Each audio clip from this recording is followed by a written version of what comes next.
एक दिन तुम मरोगे नहीं, बस तुम्हारी कहानी से अलग हो जाओगे। उस दिन सवाल ये रह जाएगा जिंदगी में जिसे तुम मैं कहते आ रहे थे, आखिर वो कौन है?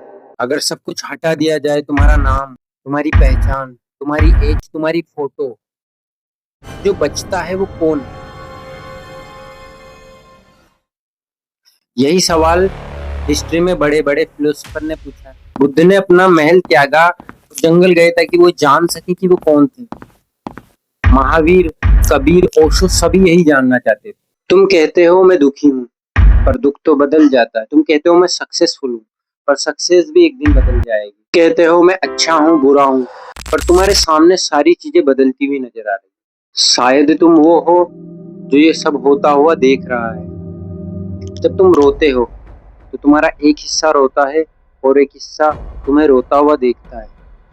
जब तुम हंसते हो तो एक हिस्सा हंसता है और एक नोटिस करता है।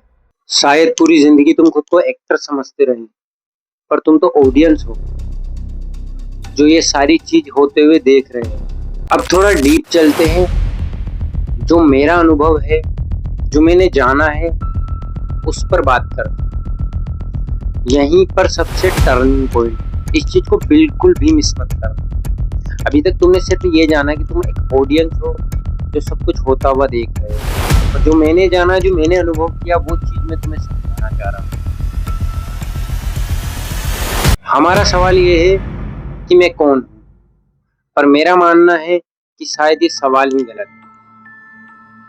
क्योंकि मैं कौन हूँ ये जानने से पहले तुम्हें ये जानना होगा कि तुम कहाँ से आए हो।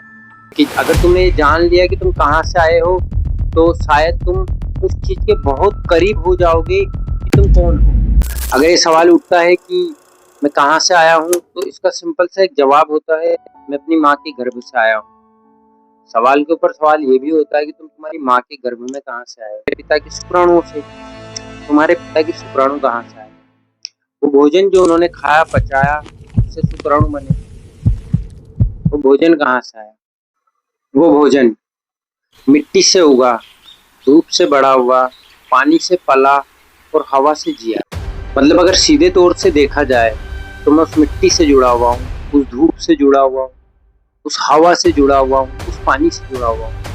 मतलब मैं प्रकृति से जुड़ा हुआ हूँ, या मैं कहूँ कि मैं खुद प्रकृति हूँ।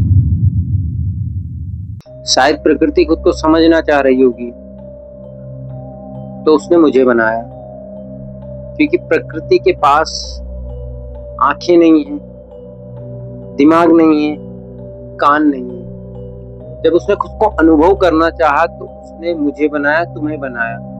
वो चाहती है प्रकृति के हम इस फॉर्म में उसे अनुभव करें, यानी खुद को अनुभव करें।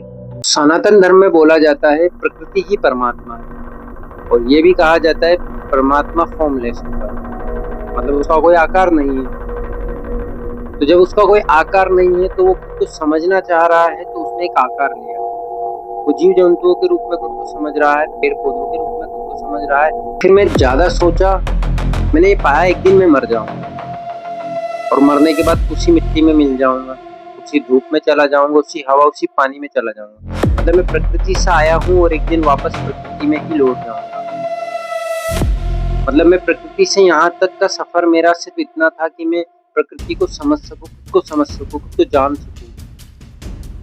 और जब मैं जान जाऊंगा उसके बाद वापस प्रकृति में लौट जाऊंगा। और अगर मैं खुद को नहीं जान पाया, प्रकृति को नहीं जान पाया, तो दोबारा मैं इसी धरती पर आऊंगा और फिर से वही चक्र दोहराना पड़ेगा। वही जन्म, वही स्ट्रगल, वही मेहनत, वही मरना। शायद मैं इंसान नहीं हूँ, मैं प्रकृति का वो हिस्सा हूँ जो खुद से ये पूछ रहा है कि मैं कौन हूँ।